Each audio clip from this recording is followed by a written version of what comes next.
Nii, erinevate akordiharjumuste mängimine ja meil on siis vaja mängida näiteks esimene aste, siis 5. aste, see on G-tuur, tagasi esimesse, siis tuleb 4. aste ja siis selles ühes järgnevus oli veel ka 6. aste.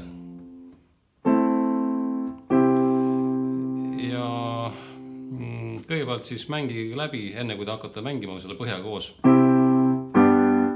Esimene, 5. esimene, siis esimene, 4. esimene ja siis 4., 6. ja esimene.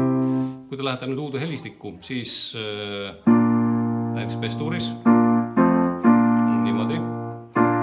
B-tuur, S-tuur, see on siis esimene, 4. ja veel on siis seal 6. aste, see on G-moll ja tagasi.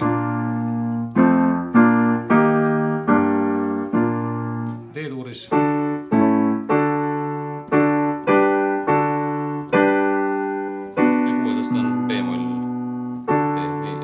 D-tuuris ka veel.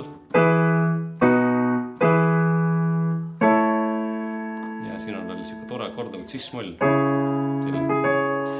See on alati sellest 4. astmest nagu ühe heli kaugusel. Et kui meil on siin E-tuur, siin on A-tuur, et cis-moll, et tegelikult ei ole midagi hullu.